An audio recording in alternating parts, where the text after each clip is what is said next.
या अय्युहल्लज़ीना आमनू सल्लु अलैहि वसल्लिमु तस्लीमा। मोहब्बत से, अक़ीदत से नबी और आले नबी की बारगाह में हदिया तबरीक पेश करें।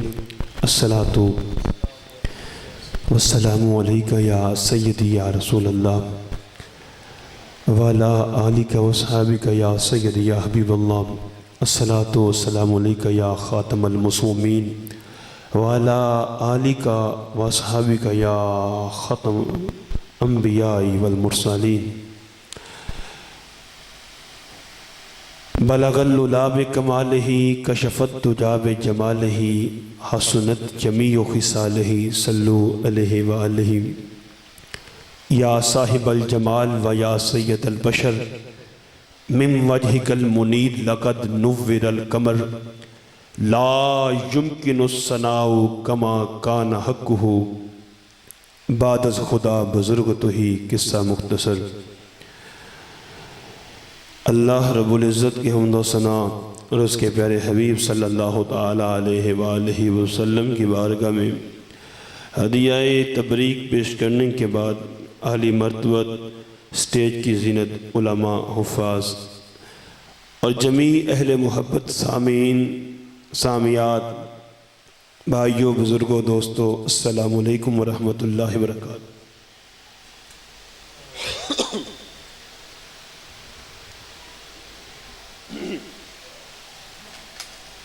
अज़ीज़ दोस्तों, कुरान करीम के अंदर अल्लाह रब्बुल इज़्ज़त ने इरशाद फरमाया,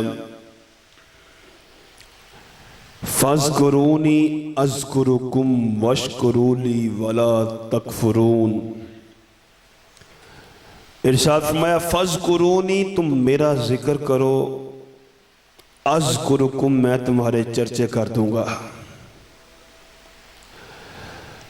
तुम मेरा जिक्र करो, मैं तुम्हारे चर्चे कर दूंगा। वश्कुरूली, और मेरा शुक्र अदा करो, वला तकफुरून, मेरा इनकार ना करो। और दूसरे मकाम पे फरमाया वमन आरद अन ज़िक्री, और जो बंदा मेरे जिक्र से मुंह मोड़ता है फ़इन्न लहू मईशतन दनका, मैं उसके वास्ते उसकी माशियत, उसकी जिंदगी, उसका रिज़्क़, उसके मामला तंग कर देता हूं। कुरान पाक में 20 मुकाम पे ज़िक्रुल्लाह की बरकतें बयान की गई हैं। आज मादा परस्ती, दुनियादारी, बेरहरवी और गफलत और सहूनी ताकतें इस कदर हमारे मिजाज के अंदर रच बस गई हैं कि हमें अल्लाह ताला की जिक्र के लिए फुर्सत के लम्हात नहीं है। अगर कभी खुशकिस्मती के साथ अल्लाह ताला ऐसा माहौल बना देता है, कोई कुल शरीफ के नाम पे, महफिल मिलाद के नाम पे, चहलम के नाम पे, सालाना इसाले सवाब के नाम पे हमें कोई जिक्र का मौका मिल भी जाए तो हम गफलत में दाएं बाएं देखकर उस वक़्त का भी ज़िया कर देते हैं। एक बात याद रखिएगा, इंसान के लिए सबसे कीमती उसका वक़्त है। अगर वक़्त की कदर करेगा तो इस वक़्त की कदर की बलबूते पे उसकी दुनिया भी संवर जाएगी, कब्र भी संवर जाएगी, उसकी आखिरत भी संवर जाएगी। और अगर वक़्त की बेकदरी करेगा, वक़्त को ज़ाया कर देगा, गफलत इख्तियार करेगा और दुनिया परस्ती के अंदर और नफ्स परस्ती के अंदर अपने मनमानियां करता रहेगा, तो अल्लाह की दी हुई अमानत, ये सांसें, ये जिंदगी, ये हुस्न, ये जवानी, ये मामलात को ज़ाया कर देगा। मेरे करीम आका सल्लल्लाहु तआला अलैहि वसल्लम ने इरशाद फरमाया, ला तज़ालु कदम इब्ने आदम बियौमिल क़ियामती, इब्ने आदम क़यामत के रोज अल्लाह ताला के यहाँ एक कदम भी नहीं उठा सकेगा, हत्ता युसअलू, जब तक उससे सवाल ना किए जाएंगे अन हमसिन, 5 चीजों के बारे में।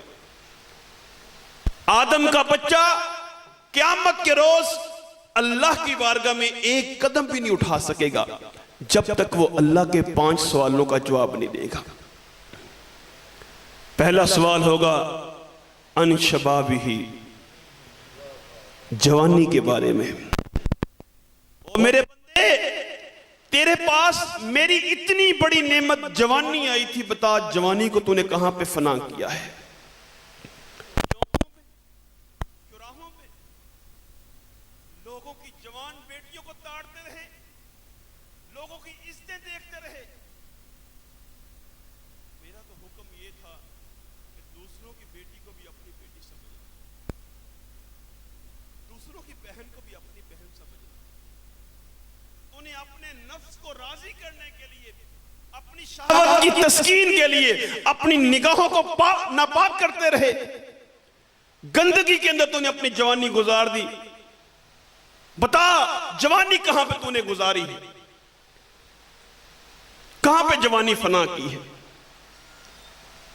अल्लाह क़यामत के रोज एक एक नेमत के बारे में पूछेगा। उन नेमतों में से बड़ी नेमत जवानी की नेमत है। कहां पे फना की तूने जवानी?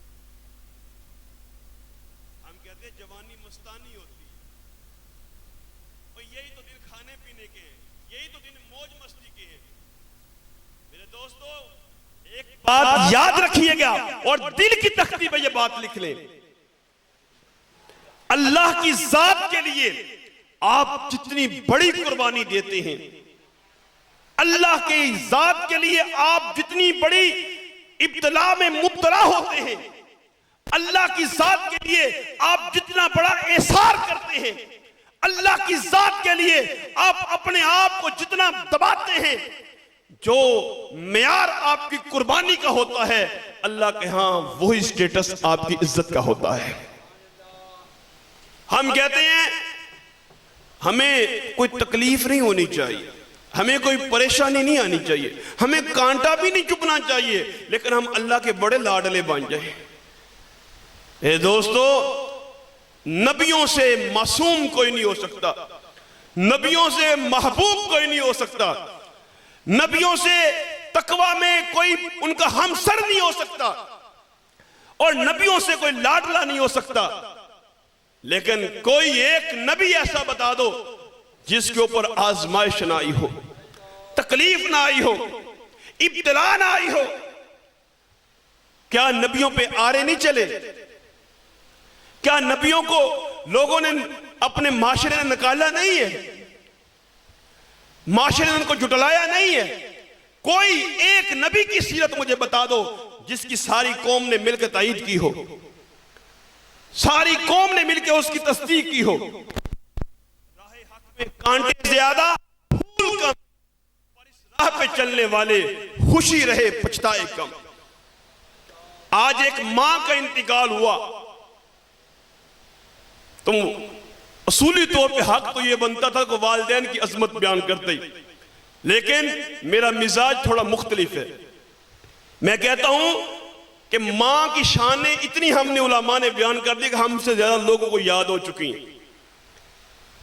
कोई ऐसी तामीरी सोच हो कि जो आने वाले हैं वो कुरान और हदीस के तनाज़ुर में अपनी जिंदगी के ज़ाब्ते तय करें, अपने अखलाक को, अपने किरदार को बदलने के लिए उनके दिल के अंदर कोई एहसास पैदा हो, कोई शऊर बेदार हो, वो देखे कि ये अल्लाह की कितनी बड़ी नेमत है, ये सांसों की नेमत जो हम गफलत में गुजार रहे हैं। और गफलत का तोड़ किससे होता है? शेख मुजद्दिद अल-अफ़सानी शेख अहमद सरहंदी लिखते हैं, गफलत का तोड़ सिर्फ एक ही चीज है, वो अल्लाह ताला का जिक्र है।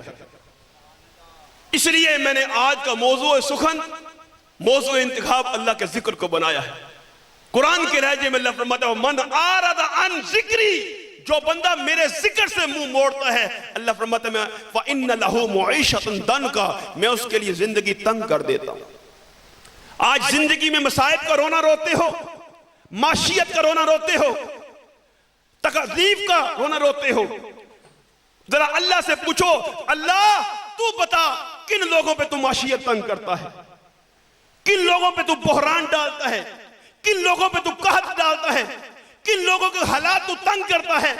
तो कुरान के लहजे में अल्लाह कहता है वमन आरद अन जिक्री, और जो कौम, जो मिल्लत, जो माशरा, जो बरादरी, जो घर, जो बंदा मेरे जिक्र से मुंह मोड़ता है, मैं उसके लिए जिंदगी तंग कर देता हूं।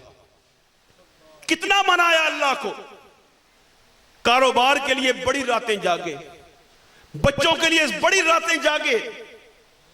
बताओ आपकी और मेरी जिंदगी में कितनी ऐसी रातें थी कि हमने सारी रात मुसल्ले पे गुजारी हो, कितनी ऐसी रातें थी कि हमने अल्लाह का कुरान पढ़ते हुए रात गुजारी हो।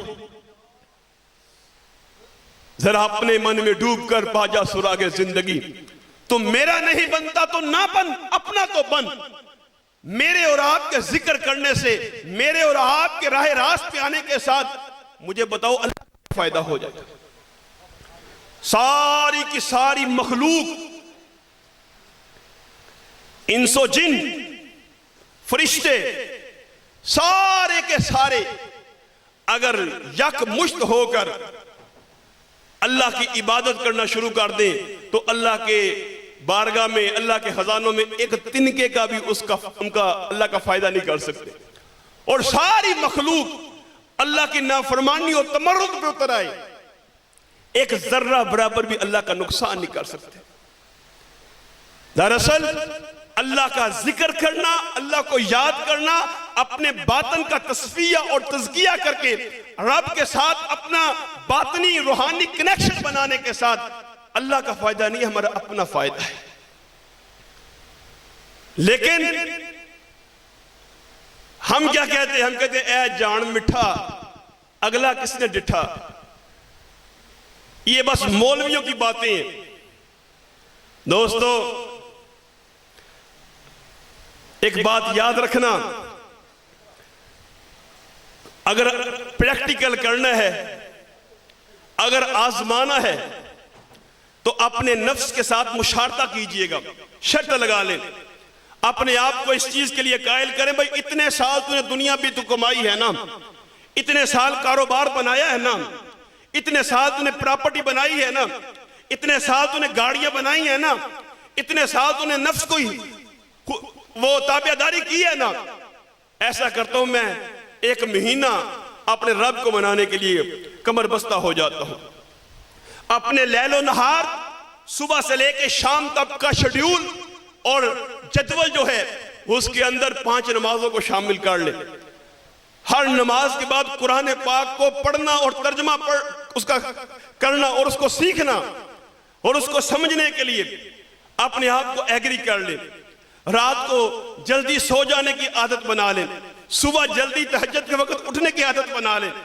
किसी के साथ झूठ बोलना, किसी को धोखा देना, किसी के साथ दगा करना, किसी का माल खाना, किसी को तकलीफ देना, ये अपनी जिंदगी से खत्म कर ले। 1 महीने की ट्रेनिंग करें, 1 महीने के बाद अपनी इस जिंदगी को भी देख लेना और अपनी पिछली सारी जिंदगी को भी देख लेना। अपने बातन से खुद ये आवाज आएगी, यार मजा तो इस जिंदगी के अंदर है। दोस्तों ये जवानी, ये बहुत बड़ी अल्लाह की नेमत। क़यामत के रोज मेरे करीम आका ने फरमाया, जवान एक कदम भी नहीं उठा सकेगा जब तक अल्लाह उसे पूछ ना लेगा। बताओ आपके मेरे पास कौन सी ऐसी करामत है, कौन से ऐसा अमल है, हम अल्लाह को क्या मुंह दिखाएंगे? कौन सा हमने ऐसा अमल कर लिया है? कौन सी ऐसी हमारे पास अखलाकी रवायत है कि हम जो अल्लाह की बारगाह में पेश कर सके? दूसरा सवाल होगा अल्लाह की बारगाह में, अन उम्र ही, उम्र कहां पे जाया करके आए हो?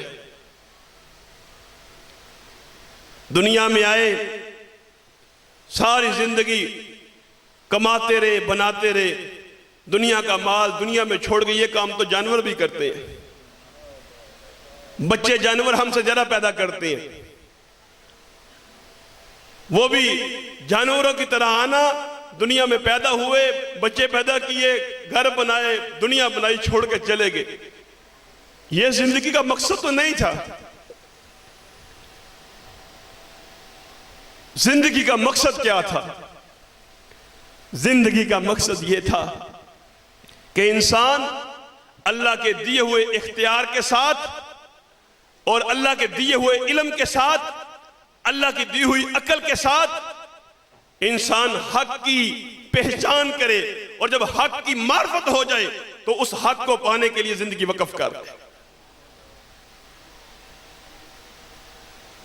तीसरा सवाल होगा, मेरे करीम आका सल्लल्लाहु अलैहि वसल्लम ने पूछा कि सहाबा, तीसरा सवाल अल्लाह ये पूछेगा कि बता माल कहां से कमाया, अन माल ही मिन आइना इक्तसबहू, तेरा माल का सोर्स क्या था, तेरा सोर्स ऑफ इनकम क्या था, हलाल कमाया कि हराम कमाया, गरीबों का हक दबाया, यतीमों का माल खाया, मजलूमों का माल खाया, मजदूरों की मजदूरी खाता रहा। बता, जो जुल्म का बाजार तूने गर्म किया, मैंने तुझे इख्तियार दिए थे, दुनिया में मैंने तुझे इज्जत दी थी, मेरे दिए हुए इख्तियार तूने कैसे इस्तेमाल किए। जिस औलाद के लिए आप और मैं भागते हैं, ये औलाद कब्र में काम नहीं आएगी। जिन बहन भाइयों के लिए हम झूठी कस्में देते हैं, जिन बहन भाइयों को राजी करने के लिए हम 2 नंबरियां करते हैं, जिन बच्चों के लिए हम अपनी बहनों का हक दबाते हैं, जिस औलाद के लिए हम जुल्म और ज्यादती का बाजार गर्म करते हैं, अल्लाह पूछेगा, बता तूने माल कहां से कमाया। कब्र में आग कोई जमीन से नहीं पैदा होगी, कब्र में आग कोई आसमान से नहीं गिरती, कब्र में वही आग इंसान को जलाती है जो सारी जिंदगी आग इकट्ठी की होती है।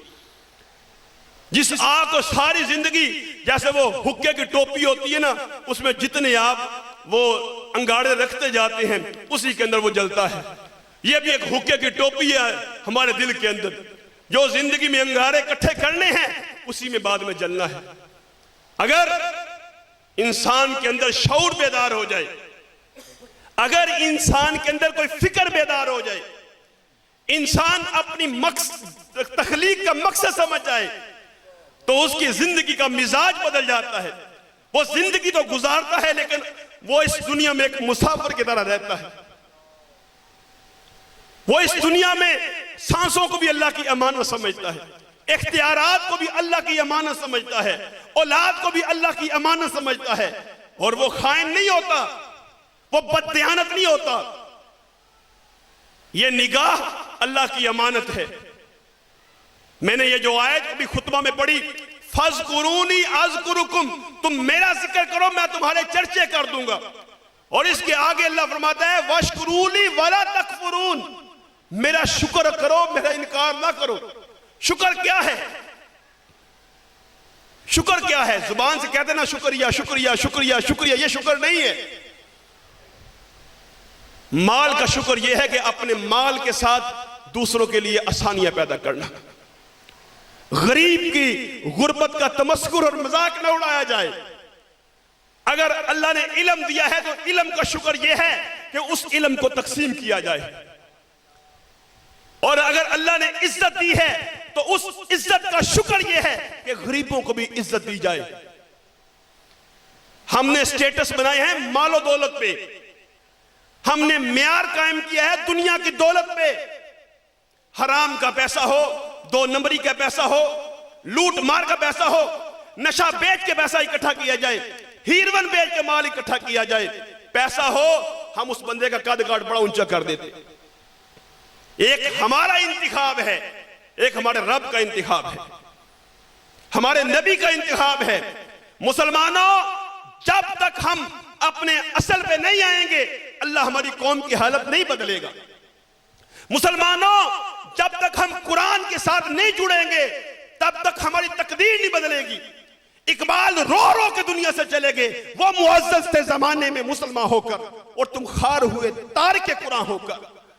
आज हमने कुरान के असूल छोड़ दिए, जो जिंदगी गुजारने का हमें डब बताया गया था हमने वो डब छोड़ दिया।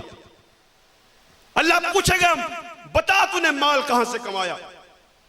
माल कमाते हैं अगर उसकी तासीर होती है, हलाल कमाओगे, हलाल कमाओगे तो हलाल की तासीर है। हलाल के साथ जो खून बनेगा, जो गोश्त बनेगा, उसके साथ नेकी करने को दिल करेगा। औलाद के अंदर अगर हलाल की रोजी खिलाओगे, उनके अंदर शुक्रगुजारी, इबादत गुजारी और तकवा की दौलत पैदा होगी। हराम खिलाओगे तो हराम के भी असरात होते हैं। मैं इस पाक मजलिस के अंदर हराम के असरात नहीं बयान कर सकता।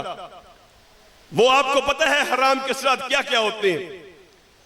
इंसान का जिना करने को, शराब पीने को और गुनाह और जुल्म और ज्यादती करने को तब दिल करता है जब अंदर गंदगी होती है।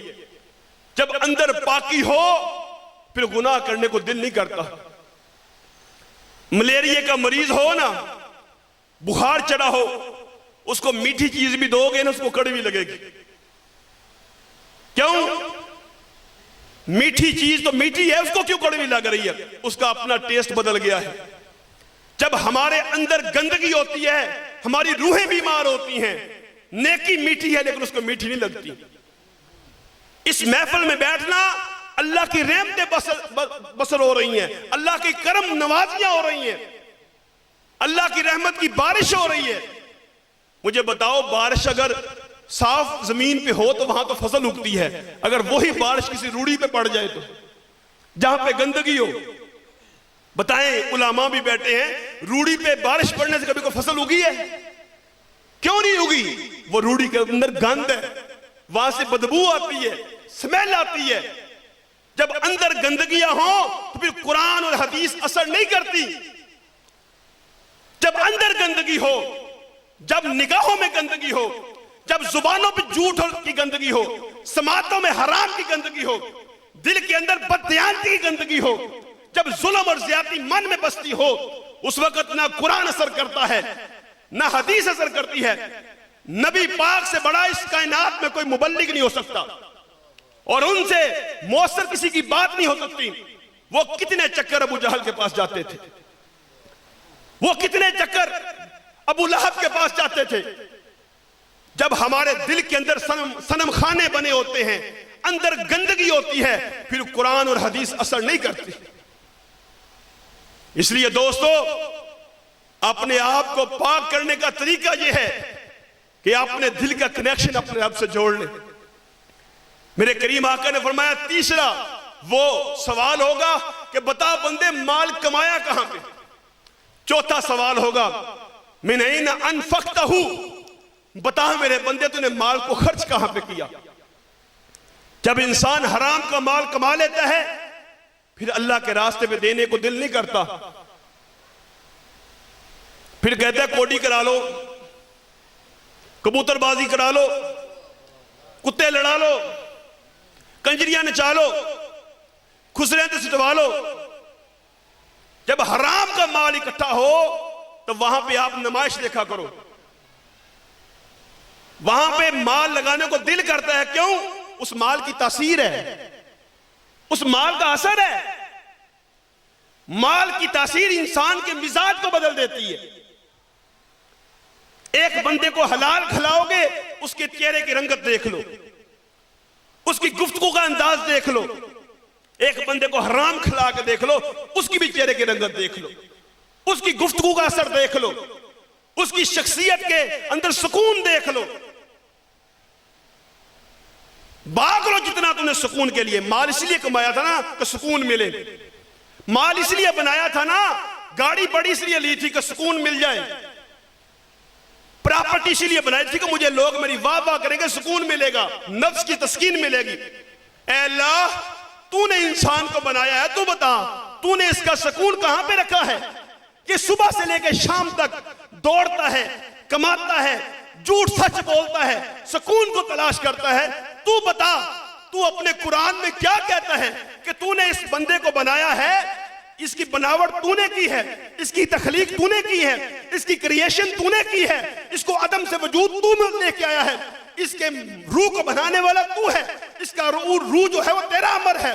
बता इसकी रूह का सुकून तूने कहां पे रखा है? तो कुरान के लहजे में अल्लाह कहता है, अला खबरदार, बिज़िक्रिल्लाहि तत्मइन्नुल कुलूब, मैंने अपने जिक्र के अंदर तेरे दिल का इत्मीनान रखा है।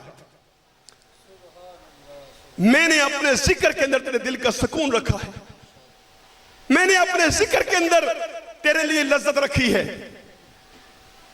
लेकिन ये फौरी नहीं मिलती, फौरी नहीं मिलती, वक्त लगता है। जब इंसान खुद शनास होता है, वो खुद शनासी ही खुदा शनासी का सबब बनती है। इसको बड़े खूबसूरत पैरे के अंदर, बड़े खूबसूरत जुमले के अंदर एक हमारे जो बुजुर्ग हैं उन्होंने कहा, मन आरफा नफ्सहू फकद आरफा रब्बहू। जिसने अपने नफ्स को पहचान लिया उसने अपने रब को पहचान लिया। अपने मन में डूबकर पाजा सुरागे जिंदगी, तू मेरा नहीं बनता तो ना बन, अपना तो बन। पंजाबी ठीठ पंजाबी लहजे के अंदर सुल्तान बहु कह गए, ऐ तन मेरा सच्चे रब दा हुजरा, इथे पा फकीरा जाती। ऐ तन मेरा सच्चे रब दा हुजरा, इथे पा फकीरा जाती। ना कर मिन्नत हाज हिजर दी, तेरे अंदर आप है आती। और किस हिजर और किस हाजा की तलाश में हो, तेरे मन के अंदर बड़ी कायनात है। 14 तबक दिले दे अंदर तंबू वांगू ताने हूं, जो कोई दिलदा महरम होवे। इंसान महरम कैसे बनता है? अपने मन में डूबने के साथ, अपने शब रोज को पाक करने के साथ। जब तुम्हारे 24 घंटों में से तुम्हारी सुबह उठते हो तो मोबाइल पे गंदगी देखते हो, रात को सोते हुए फेसबुक के ऊपर, ट्विटर के ऊपर, इंस्टाग्राम के ऊपर, व्हाट्सएप के ऊपर, यूट्यूब के ऊपर, तुमने जब तक अपनी निगाहों को नापाक नहीं कर लेना तुम्हें नींदर नहीं आनी। मैं तो खबरें वहां से रखे था, बस खबरें आती है। उतनी देर तक कोई चीज प्रमोशन नहीं होती। एक साबन की मशहूरी देनी हो ना तो वो भी ऐसी एक बच्ची पेश की जाती है जिसके सर में दुपट्टा नहीं होता, जिस्म में मुख्तसर लिबास होता है। क्या तुम गौसे आजम बन गए हो?